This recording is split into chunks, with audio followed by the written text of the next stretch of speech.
കോഴിക്കോട് കക്കയം പെരുവണ്ണാമൂഴി ഡാമുകൾ തുറന്നതിനെ തുടർന്ന് ചങ്ങരോത്ത് പഞ്ചായത്തിൽ വെള്ളപ്പൊക്കം രൂക്ഷം. കുറ്റ്യാടിപ്പുഴയുടെ തീരങ്ങളിലാണ് കൂടുതലും വെള്ളം കയറിയത്. കടിയങ്ങാട് LP സ്കൂളിൽ ദുരിതാശ്വാസ ക്യാമ്പ് തുറന്നു. നരിമംഗലം ഭാഗത്ത് റോഡിൽ വെള്ളം കയറിയത് മൂലം 20ഓളം കുടുംബങ്ങൾ ഒറ്റപ്പെട്ടു. വിവരങ്ങളുമായി അനഘ ഹർഷനൊപ്പം ചേരുകയാണ്. അനഘ, പത്തനംതിട്ടയിൽ ഏറെക്കുറെ ഇതിനൊക്കെ സമാനമായ കാഴ്ചകളും വാർത്തകളുമാണ് പുറത്തു വരുന്നത്. കോഴിക്കോട്ട് എങ്ങനെയാണ്?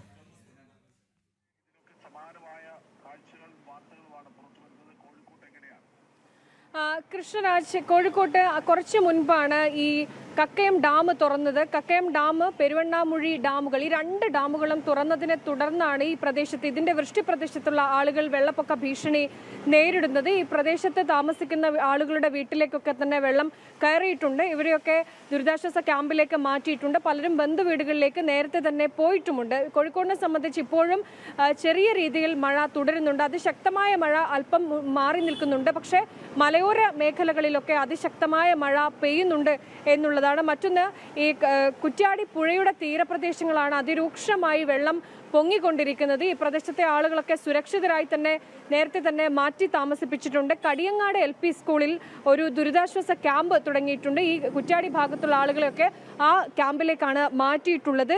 ഏകദേശം ഈ ക്യാമ്പിൽ അല്പം മുമ്പാണ് ഈ ക്യാമ്പ് തുറന്നത്. 14 പേരോളം ഈ ക്യാമ്പിൽ ഉണ്ട് താനും. എന്തായാലും ഇപ്പോൾ ചങ്ങരോത്ത് നരിമംഗലം ഭാഗത്ത് റോഡിൽ വെള്ളം കയറിയ സാഹചര്യവുമുണ്ട്. എന്തായാലും ഈ ഡാമിന് തുറന്ന സാഹചര്യത്തിലാണ് കോഴിക്കോട് പല ഭാഗങ്ങളിലും ഈ രീതിയിൽ അതിരൂക്ഷമായിട്ടുള്ള വെള്ളം കയറ്റം ഉണ്ടായിട്ടുള്ളത്. പൂനൂർ പുഴ കരകവിഞ്ഞു എന്നുള്ളതാണ് ഏറ്റവും ഒടുവിൽ ലഭിക്കുന്ന വിവരം.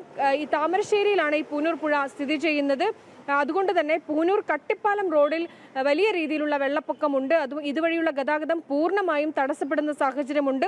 ഈ കുണ്ടൂങ്ങൽ മേഖലയിലും വെള്ളം ക്രമാതീതമായി ഉയരുന്നുണ്ട്. കോഴിക്കോട്ടെ ഗ്രാമപ്രദേശങ്ങളാണ് ഞാൻ ഈ പറഞ്ഞ സ്ഥലങ്ങളൊക്കെ തന്നെ. ഈ ഭാഗത്താണ് അതിരൂക്ഷമായിട്ടുള്ള വെള്ളക്കെട്ട് നിലനിൽക്കുന്നത്. എന്തായാലും മഴ ഒന്ന് ശക്തമായി പെയ്യുമ്പോൾ കോഴിക്കോട് നഗരപ്രദേശങ്ങളിലുമൊക്കെ അതിരൂക്ഷമായിട്ടുള്ള വെള്ളക്കെട്ട് നിൽക്കുന്നുണ്ട്. എന്തായാലും നിലവിൽ മഴ അല്പം മാറി നിൽക്കുന്ന സാഹചര്യമാണ്. കൃഷ്ണരാജ്.